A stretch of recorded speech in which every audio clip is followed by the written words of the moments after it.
بسم اللہ الرحمن الرحیم۔ آج سے ہزاروں سال قبل جزیرہ عرب کے جنوبی علاقوں میں یمن کے گرد و نواح میں ایک شہر آباد تھا جسے سبا کہتے تھے، اور وہاں آباد لوگوں کو قوم سبا کہہ کے پکارا جاتا تھا، جہاں کے لوگ نہایت ہی نعمتوں اور راحتوں میں تھے۔ ہر طرف لہراتی فصلیں اور پھل سے لدے موجود تھے، مگر یہ قوم شرک میں مبتلا تھی اور سورج کی پوجا کیا کرتے تھے۔ جب وہاں کے بادشاہ جراجیل بن مالک کی موت ہوئی تو اس کی بیٹی بلقیس نے حکومت کی باغ دوڑ سنبھالی۔ بعض مورخین نے لکھا ہے کہ بلقیس کے والدین میں سے ایک جنات میں سے تھے، مگر اس نظریے کی کوئی واضح دلیل نہیں ملتی، بلکہ بلقیس ایک قابل عورت تھی جس نے یمن پر 9 سال نہایت ہی خوبصورتی سے حکومت کی۔ دنیا کے بیشتر علاقوں میں جو تجارت ہوتی تھی وہ صوبائیوں کے ہاتھ میں تھی، یعنی یہی وجہ تھی کہ یہ قوم نہایت دولت مند تھی۔ مگر یہ وہ زمانہ تھا جب مشرق سے مغرب تک ایک عظیم موحد بادشاہ کی طاقتور حکومت اور جاہ و جلال کا ڈنکا بجتا تھا، جسے تاریخ میں سلمان ابن داؤد کے نام سے جانا جاتا ہے۔ حضرت سلمان علیہ السلام کی حکومت دنیا کے بیشتر ممالک میں تھی، جس کا دارالخلافہ یروشلم شہر تھا۔ آپ کو ہوا جنات، چرند پرند اور جانوروں پر حکمرانی عطا کی گئی تھی۔ ایک دن کا واقعہ کہ حضرت سلمان علیہ السلام نے دربار لگایا تو جن و انس، جانور اور پرندے سب کے سب حاضر ہوئے، مگر ان کا چہیتا پرندہ ہدہد غائب تھا۔ آپ نے پوچھا ہدہد کہاں ہے؟ جب وہ نظر نہ آیا تو سلمان علیہ السلام نے فرمایا اگر وہ اپنی غیر حاضری کی کوئی مناسب وجہ پیش نہ کر سکا تو اسے ذبح کر دیا جائے گا۔ اب یہ گفتگو ہو ہی رہی تھی کہ ہدہد حاضر ہو گیا۔ پوچھا گیا تم کہاں تھے؟ ہدہد نے بڑے احترام سے جواب دیا، اے اللہ کے پیغمبر، میں اڑتے اڑتے ایک ایسے ملک پہنچ گیا جہاں لوگ شرک میں مبتلا دیکھے گئے۔ وہ آگ اور سورج کی پوجا کرتے ہیں۔ ان کی ایک رانی ہے جسے وہ بلقیس کے نام سے پکارتے ہیں۔ وہ ایک بہت بڑے تخت پر بیٹھ کر حکومت کرتی ہے۔ اس کے تخت میں قیمتی ہیرے جواہرات لال زمرد جڑے ہوتے ہیں۔ اس کے پاس تمام شاہی سامان، آرائش و نمائش کے موجود ہیں۔ حضرت سلمان علیہ السلام نے کہا اگر تمہاری بات سچ ہے تو میرا خط اس ملکہ تک پہنچاؤ تاکہ وہ شرک سے باز آ جائے، اور خط پہنچانے کے بعد وہاں بیٹھ کر سنو کہ وہ کیا رد عمل اختیار کرتی ہے، اور پھر آ کر مجھے خبر دینا۔ حضرت سلمان علیہ السلام نے خط روانہ کیا جو کچھ یوں تھا، شروع اللہ کے نام سے جو بڑا مہربان اور رحم والا ہے۔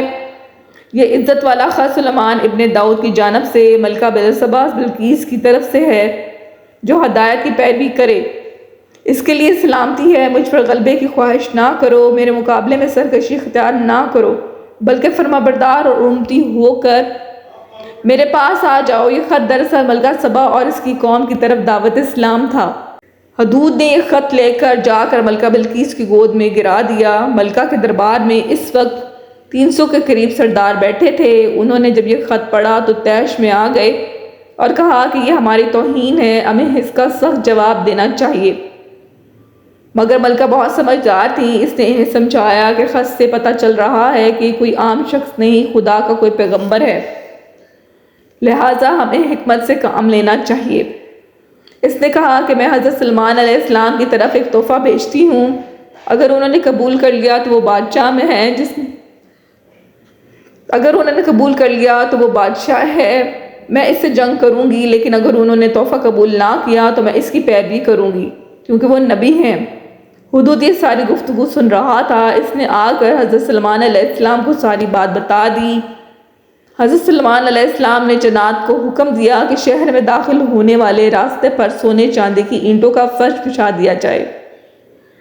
راستے کے دونوں جانب سونے کی عجیب خلقت جانور کھڑے کر دیے گئے۔ وزراء اور مال سلطنت کی تمام کرسیوں کو سونے کا کر دیا جائے اور دربار کو ہیرے جواہرات سے مزین کیا جائے۔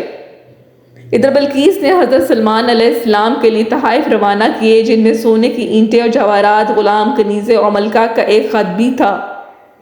جب یہ تمام تحائف لے کر قاصد حضرت سلمان علیہ السلام کے دربار میں ہوئے، حضرت سلمان علیہ السلام نے ملکہ کے قاصدوں سے کہا کیا تم لوگ مال سے میری مدد کرنا چاہتے ہو؟ مگر دیکھ لو جو کچھ اللہ نے مجھے دے رکھا ہے وہ اس سے بھی زیادہ ہے جو تمہیں دیا ہے، لہٰذا تحفہ تمہیں مبارک ہو۔ اب تم اپنے تحائف کے ساتھ واپس جاؤ اور اپنی ملکہ سے کہنا کہ ہمارا انتظار کرے، ہم ایک زبردست لشکر لے کر آئیں گے۔ جب یہ خبر ملکہ بلقیس کو پہنچی تو وہ سمجھ گئی کہ واقعہ یہ اللہ کے نبی ہیں، لہٰذا اس نے جنگ کے بجائے حضرت سلیمان علیہ السلام کے دربار میں حاضر ہو کر اپنی اطاعت کا یقین دلانے کا فیصلہ کیا۔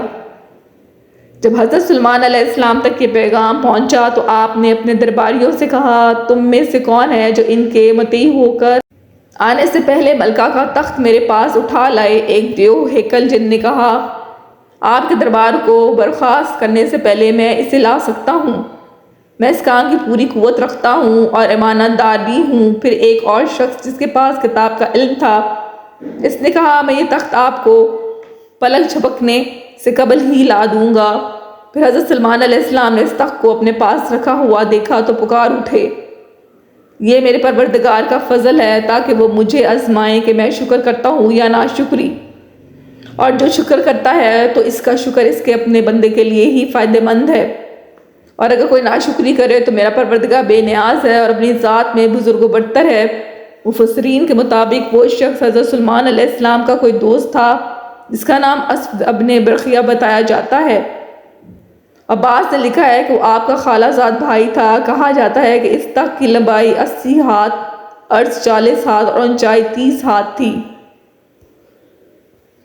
حضرت سلیمان علیہ السلام نے اس تخت میں رد و بدل کر دیا اور اسے پہلے سے بھی بہتر بنا دیا۔ جب ملکہ بلقیس حضرت سلیمان علیہ السلام کے دربار میں حاضر ہوئیں تو آپ نے پوچھا، کیا تمہارا تخت بھی اسی طرح کا ہے؟ اس نے کہا، یہ تو گویا ہو وہی ہے اور ہمیں تو پہلے ہی معلوم ہو گیا تھا اور ہم فرما بردار ہو چکے ہیں۔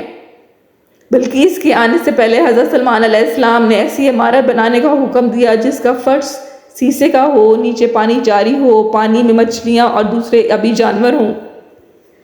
حضرت سلیمان علیہ السلام اس عمارت میں اپنی شاہی تخت پر جلوہ افروز تھے اور شیشے کے نیچے سے پانی اپنی پوری آب و تاب سے بہہ رہا تھا، جبکہ اس کے اوپر شیشہ نظر نہیں آتا تھا۔ بلقیس کو اس محل میں لایا گیا۔ جب اس نے فرش کو دیکھا تو سمجھی کہ پانی کا ایک حوض ہے، لہٰذا اپنی پنڈلیوں سے کپڑا اٹھا کر سلیمان علیہ السلام نے کہا، یہ تو شیشے کا ہے، چکنا فرش ہے۔ تب وہ شرمندہ ہوئی اور بول اٹھی، اے میرے پروردگار، میں سورج کی پوجا کر کے اپنے آپ پر ظلم کرتی رہی ہوں اور اب میں نے سلیمان کے ساتھ اللہ رب العالمین کی اطاعت قبول کر لی۔ لہٰذا بلقیس پر یہ ظاہر ہو گیا کہ جس طرح وہ شیشے کے صحن کو پانی کا لہر مارنے والا گہرا حوض سمجھ بیٹھی، اسی طرح اس نے اور اس کی قوم نے سورج کی چمک اور دھمک دے کر اسے معبود اور خدا سمجھ بیٹھے۔ اسے اپنی فاحش غلطی پر نہایت شرمندگی ہوئی۔ بعض مورخین نے لکھا ہے کہ اس واقعے کے بعد ملکہ سبا مسلمان ہو گئی اور حضرت سلیمان علیہ السلام کے نکاح میں آ گئی، جبکہ بعض نے لکھا کہ آپ نے بلقیس کو یمن واپس بھیج دیا اور اس کے لیے وہاں 3 بڑے محل تعمیر کروائے۔ ناظرین، آج کی ویڈیو میں بس اتنا ہی۔ اگر آپ کو یہ ویڈیو اچھی لگی ہے تو اس کو لائک کریں، شیئر کریں اور کمنٹ باکس میں اپنی رائے کا اظہار کریں، اور اگر ہمارے چینل پہ آپ نئے ہیں تو ہمارے چینل کو سبسکرائب کر لیں۔